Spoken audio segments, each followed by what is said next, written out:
because I know more about it than the rest of the world, is to talk a little bit about how things may have changed in the United States since World War II. And I think that there's kind of structural issues that have changed the situation for academics being able to reach larger audiences, so we think was the case back then. Often Richard Hofstadter is used as the example of a historian who was intensely innovative in the writing of history, that was quite central to the seminar, so to speak, but also reached a very, very large audience. He wrote a book, won the Pulitzer Prize in 1964, called Anti-Intellectualism in America, yet at this moment he was visible as you could be, and still is referred to in contemporary political commentary. Hofstadter is still discussed. So the question of whether you're out or in, whether you do take it seriously or not, I think is important. But I want to emphasize the different, I guess I'll call it the structure of political and intellectual life, or the public sphere. One of the things that that post-war period was structured by is, I guess I'd call it the full realization of mass media. It was a centralized and extensive mass media operation centered in New York, where Hofstadter happened to be. I think that that is a really important part of it. That is, television stations, there are only 3 networks instead of 500 various sites. There was also the invention, which is really crucial, is the invention of so-called quality paperbacks, of which the so-called New York intellectuals invented, or their friend Jason Epstein invented. And this produced a new kind of flexible form of publication, of considerable distribution, and introduced these kinds of books into what is now common, into history courses. There's also a new middle class, and indeed a new kind of college student that is unique to that period. That is a huge number, in fact, of GIs on the GI bills. These were adults coming into people's classes. This raised the stakes of the kind of things you could assign, the kind of things you could discuss, and these people continued to be serious readers after they got out of college. So that's something that I think is important, the kind of audience that we partially train. And actually there was one other thing about courses in those days which we probably don't approve of very much. Big lecture courses in which there were fairly performative things.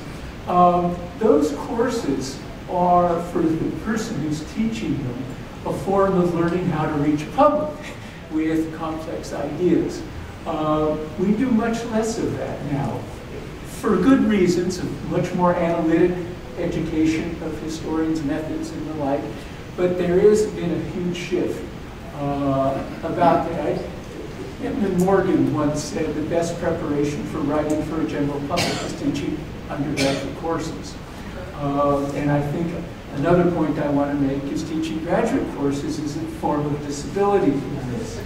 That is, and I think this is really important, increasingly over the years, and necessarily, the emphasis in graduate education is the literature. What has happened is that framing ends up going out into the public. Back in 1940, the American Historical Association could have been fit into this room practically. And now there are something like 200 subspecialty organizations with journals and the like that are the same size as the whole American historical profession was. Those folks in the old days had to write to a kind of an audience, even within the American Historical Association, because they don't have any readers otherwise. We can be in a very tiny little place that produces tremendous research because of that concentration, but has a big enough audience for very interesting kinds of responses to your work. And I think that that is the other issue. Finally, well, not finally, next, there's going to be a finally. The other thing is that access to the media has changed. Partly because the media, and I'll say this in a moment about how complex it is, but journalists used to seek out, and editors used to seek out historians, people in other disciplines as well, to write on certain topics that are timely. Less of that happens proportionately. I had a student, I see he's in the audience, some years ago, look at the New York Times op-ed page when it came into existence, the New York Times Book Review, and the New York Review of Books from World War II, after World War II for the Times, Book Review, the rest when they were founded in the 60s. And there is a quantitatively, at least I think, significant decline in the number of historians who are on those pages, and an extremely sharp increase in the number of journalists who are doing what we might say historians' work.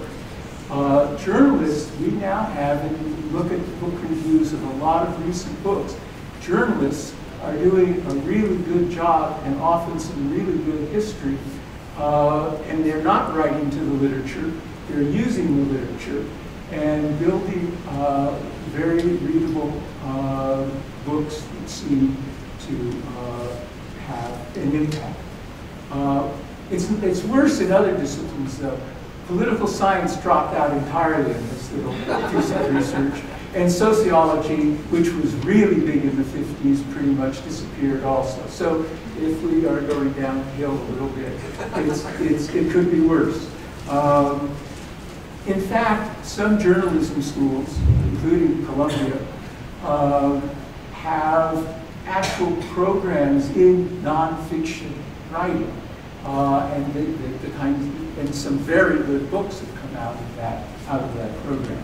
So we may have to think about presentation as an issue more than we do. We get so used to the way we operate in the seminar room that we don't realize that a big transformation has to be made. It doesn't have to be dumbing down, but it has to be a transformation. The last thing I want to say is to open a very big can of worms. A few years back, Habermas said that we're going through another structural transformation of the public sphere. That's an understatement.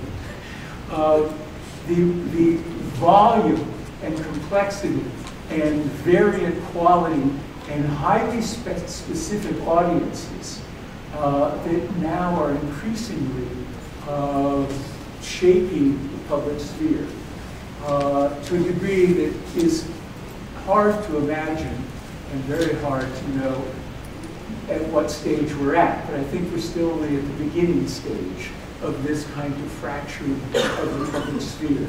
So in historical terms, from the post-World War II period, there was a public sphere that was centered in mass society, or mass culture, mass media, with basically a middle-class audience. Pretty narrow, but pretty big, I mean, in some terms as well. We now have a multiplicity of audiences, some of them defined by some of the points that Bartlett had already made up about some ways in which history and public politics have worked, some all just as all kinds of different things. So I think that part of what we have to confront is not only our production side, but the nature of the reception side, which I think is really important to think about. So that's all I wanted to say. I would like to ask